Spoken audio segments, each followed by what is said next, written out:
নমস্কার, কেমন আছেন সবাই? দেশীয় স্বাদের রান্নাঘরে আপনাদের সকলকে আরও একবার স্বাগত জানাচ্ছি। আজকে আপনাদের সামনে নিয়ে এসেছি মুরগির মাংস। মুরগির মাংস শুনে যারা নাক সিটকান, আজকের রেসিপি কিন্তু তাদের জন্য। নাক সিটকানোর একদম বন্ধ হয়ে যাবে আজকের এই মাংসটা যদি একবার ট্রাই করে দেখেন। তো দেখুন, তার জন্য আমার মাংস তো লাগছে, আর এখানে বাটা মশলা সম্পূর্ণটাই। আর স্পেশাল যে মশলাটা লাগছে সেটা হলো, এর ভিতরে আছে জিরে, ধনিয়া, আছে গোলমরিচ, তারপরে আছে এলাচ, লং, দালচিনি, আর আছে জয়িত্রী। তো এটা কিন্তু প্রথমে শুকনো খোলায় ভেজে নিতে হবে, ভালো করে ভেজে এটা গুঁড়িয়ে নিতে হবে। তো তারপরে আমি কড়াইতে তেল গরম করতে দিলাম, দিয়ে আমি মাংসের জন্য আলু কেটে রেখেছিলাম, সেই আলুগুলো কিন্তু ভেজে নেব। এবার একটু হলুদ আর একটু লবণ দিয়ে আলুটা কিন্তু একটু ব্রাউন করে আমি ভেজে নেব। আর প্রথমেই তো দেখিয়ে দিলাম বাটা মশলা আমার কী কী লাগছে। জিরে আছে, তারপরে শুকনো মরিচ বাটা আছে, আছে রসুন, আদা, এইগুলোই সামান্য যে সিম্পল মশলা, কিন্তু সিক্রেট মশলা কিন্তু এই শুকনো খোলায় ভেজে রাখা মশলাটাই। তো তারপরে আমি কিন্তু দিয়ে দিলাম সেই তেলে পেঁয়াজটা, ব্রাউন করে এবার ভেজে নেব পেঁয়াজটা। দেখুন, পেঁয়াজটা কিন্তু সুন্দর করে ব্রাউন করে আপনারা ভেজে নেবেন, তারপরে কিন্তু আপনারা মশলাটা দেবেন, তাহলেই কিন্তু আসল স্বাদটা পাওয়া যায়। পেঁয়াজটা যদি একটু কাঁচা কাঁচা থাকে তাহলে এক এক রান্নায় না আসলে এক এক রকমভাবে স্বাদটা আসে, এক এক রকমভাবে আমার মনে হয় পেঁয়াজ ভাজাতেও কিন্তু রান্নার স্বাদ চেঞ্জ হয়, পেঁয়াজ যে কাটা, সেই পেঁয়াজ কাটাতেও কিন্তু রান্নার স্বাদটা চেঞ্জ হয়। তো যাই হোক, আমি এরপরে দিয়ে দিলাম বাটা মশলাগুলো, রসুন, জিরে, তারপরে আদা, এই পেস্টগুলো দিয়ে দিলাম। তো তারপরে আমি দিয়ে দিচ্ছি হলুদ, লবণ পরিমাণ মতো দিয়ে দিচ্ছি।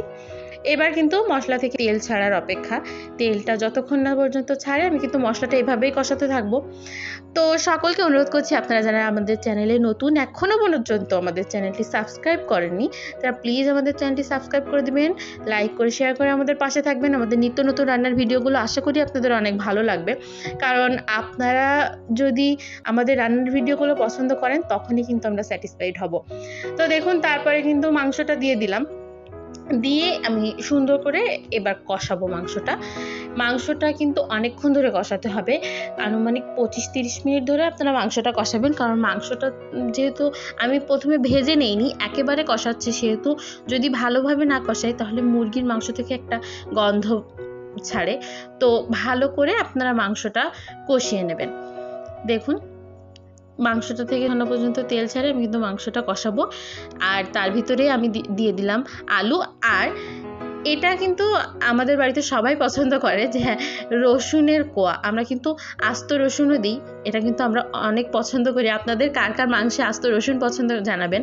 তো এক্ষেত্রে আমি আস্ত রসুনটা দেইনি, আমি রসুনের যে আস্ত কোয়াগুলো সেগুলো দিয়েছি, দিয়ে আমি সুন্দর করে এবার মাংসটা কষাবো।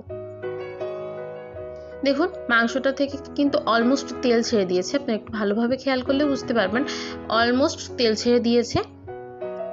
এবার কিন্তু আমি জলটা দিয়ে দেব।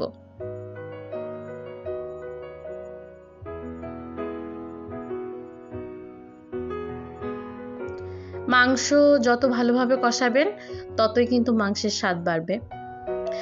এবার আপনারা সবসময় একটা জিনিস চেষ্টা করবেন যে জল দেওয়ার পরে একদম হাই হিটে জাল দেওয়ার চেষ্টা করবেন, কারণ হাই হিটে জালটা না পেলে তখন যদি সেটা ভালোভাবে টকবক করে না ফোটে, টেস্টটা পুরোপুরি আসে না। তো দেখুন, এবার কিন্তু আমি সেই সিক্রেট মশলাটা দিয়ে দিলাম উপরে।